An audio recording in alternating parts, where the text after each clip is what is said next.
Hi കൂട്ടുകാരെ, എൻ്റെ പേര് മായ. കല്യാണം കഴിഞ്ഞിട്ട് ഇപ്പോൾ 2 കൊല്ലമായി. ഭർത്താവിന് KSRTCയിലാണ് ജോലി. ആള് ലോങ് റൂട്ടിലോടുന്ന ബസ്സിലാണ്. ഒരു ട്രിപ്പ് പോയി കഴിഞ്ഞാൽ 4 ദിവസം കഴിഞ്ഞ് മടങ്ങി വരൂ. പിന്നെ വന്നു കഴിഞ്ഞാൽ ഒരാഴ്ച കഴിഞ്ഞ് പോയാൽ മതി. പക്ഷേ ആള് ആ ഒരാഴ്ച ട്യൂഷൻ സെൻ്ററിൽ പഠിപ്പിക്കാൻ പോകും. എനിക്ക് ആളിനെ നേരെയൊന്ന് കാണാൻ പോലും കിട്ടാറില്ല.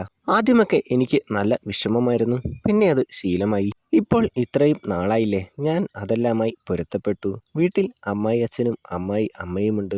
ഭർത്താവിൻ്റെ അനിയൻ ഗൾഫിലാണ്. ഭർത്താവിൻ്റെ അച്ഛന് ഒരു തയ്യൽക്കടയുണ്ട്. നാട്ടിലെ ഒട്ടുമിക്ക പെൺകുട്ടികൾക്ക് ബ്ലൗസും ചുരിദാറും എല്ലാം തയ്ച്ചിരുന്നത് പുള്ളിയാണ്. നാട്ടിലെ ഒട്ടുമിക്ക പെണ്ണുങ്ങളുടെയും രൂപം അച്ഛന് മനഃപ്പാഠമാണ്. അമ്മായി അമ്മ സ്കൂളിൻ്റെ അടുത്തൊരു ബുക്ക് കട നടത്തുവാണ്. അച്ഛൻ്റെ കടയിൽ 40 വയസ്സ് കഴിഞ്ഞ ഒരു ചേച്ചിയും പിന്നെ പഠിക്കാൻ നിൽക്കുന്ന 2 പെൺകുട്ടികളുമാണ് ഉള്ളത്.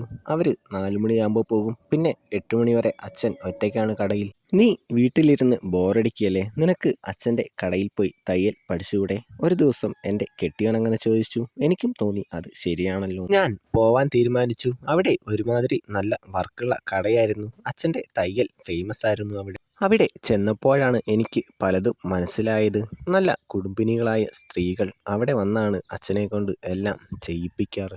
അളവെടുക്കാനും ഡ്രസ് കട്ട് ചെയ്യാനും അച്ഛന് അവിടെ ചെറിയൊരു റൂം തന്നെ ഉണ്ട്. 4 മണിയാകുമ്പോൾ സ്റ്റാഫുകളെല്ലാം പോകും. ചേട്ടൻ വീട്ടിലുള്ള ദിവസം ഞാനും 4 മണിക്ക് പോകും. അല്ലാത്ത ദിവസങ്ങളിലെല്ലാം അച്ഛൻ്റെ കൂടെ 8 മണിക്കാണ് പോവാറ്. അങ്ങനെ ഇരിക്കെ ഒരു ദിവസം വീടിൻ്റെ അടുത്തുള്ള ഗൾഫുകാരൻ്റെ ഭാര്യ ഒരു പുതിയ ചുരിദാറുമായി വന്നു. അച്ഛൻ അവരെയും കൂട്ടി അളവെടുക്കാനായി പോയി. അവർ പോയി കുറച്ച് കഴിഞ്ഞപ്പോൾ ഞാൻ റൂമിൻ്റെ വെളിയിൽ പോയി കാതോർത്തു നിന്നു. തടി കൂടിയിട്ടുണ്ടല്ലോ എന്ന് ചിരിച്ചോണ്ട് അച്ഛൻ പറയുന്ന കേട്ടു.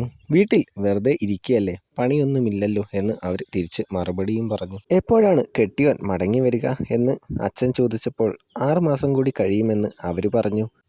അവൻ വന്നു കഴിഞ്ഞാൽ ഈ തടിയെല്ലാം അവൻ ഒതുക്കി എടുത്തോളും. ഒന്ന് പോ ചേട്ടാ, വെളിയിൽ മരുമകൾ നിൽപ്പുണ്ട്, അവർ കള്ളച്ചിരിയോടെ പറഞ്ഞു. കുറച്ച് കഴിഞ്ഞപ്പോൾ അവർ പോയി. ഇങ്ങനെ 5 മണി കഴിഞ്ഞ് പല ടീമുകളും വരാറുണ്ട്. അവർക്കെല്ലാം അച്ഛൻ്റെ ഈ സംസാരം ഇഷ്ടമാണ്. അച്ഛനും ഞാനും സ്കൂട്ടറിലാണ് വീട്ടിലേക്ക് പോകുന്നത്. അന്ന് പോയപ്പോൾ അച്ഛൻ പറഞ്ഞു, കടയിൽ പല രീതിയിലുള്ള ആളുകൾ വരും. അവരോട് നമ്മൾ അവർക്ക് ഇഷ്ടമുള്ള രീതിയിൽ സംസാരിക്കണം. എന്നാലേ അവർ സ്ഥിരമായി വരൂ. അല്ലെങ്കിൽ അവർ വേറെ കട നോക്കി പോകും. അവിടെ നടക്കുന്ന സംസാരമൊന്നും നീ കാര്യമാക്കി എടുക്കണ്ട. പിന്നെ ഇത് നിന്റെ കെട്ടിയവനോടും അമ്മയോടും പറയാൻ നിൽക്കണ്ട. അവർ വേറെ വല്ലതും വിചാരിക്കും. ഞാൻ എസ് എന്ന് മൂളി. ഈയിടെയായി എൻ്റെ കെട്ടിയവന് ഭയങ്കര ക്ഷീണമാണ്. ആള് വന്നയുടനെ കിടന്നുറങ്ങും. മലയിലൂടെ വണ്ടി കയറ്റാനൊന്നും ആളിന് താല്പര്യമില്ല. ഞാൻ നിർബന്ധിച്ചാലും പെട്ടെന്ന് വണ്ടി കയറ്റിയിട്ട് ആള് കിടന്നുറങ്ങും. അങ്ങനെ ദിവസങ്ങൾ കടന്നുപോയി. അച്ഛനും ഞാനും വലിയ കൂട്ടായി.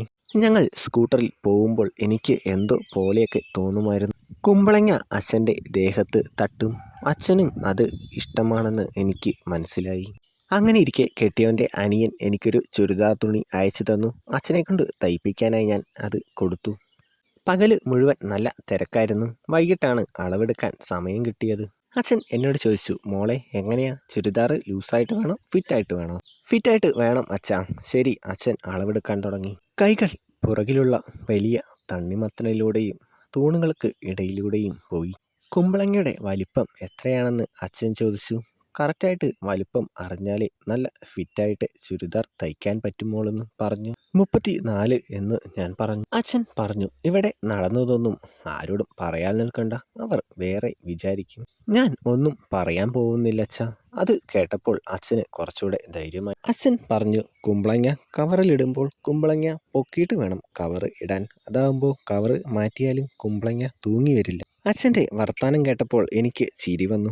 അച്ഛൻ പറഞ്ഞു, മോളെ മോൾക്ക് വേണ്ടി പറഞ്ഞതാ. എന്നിട്ട് അച്ഛൻ ചിരിച്ചു. ഞാനും ചിരിച്ചു. കുമ്പളങ്ങ കയ്യിലെടുത്തിട്ട് അച്ഛൻ പറഞ്ഞു, ഇത് നല്ല വലിപ്പമുണ്ട്, കാണാനും നല്ല ഭംഗിയുണ്ട്. ഞാൻ ഒന്നും മിണ്ടിയില്ല. ഗൈസ്, ഈ വീഡിയോയുടെ 2ാം ഭാഗം ഇന്ന് തന്നെ ഇടുന്നതാണ്. നിങ്ങൾ നല്ല സപ്പോർട്ട് തന്നാൽ അടുത്ത ഭാഗം ഉടനെ തന്നെ ഇടുന്നതാണ്. ഈ വീഡിയോ ഇഷ്ടപ്പെട്ട ലൈക്ക് ചെയ്യുക, ചാനൽ സബ്സ്ക്രൈബ് ചെയ്ത് സപ്പോർട്ട് ചെയ്യുക.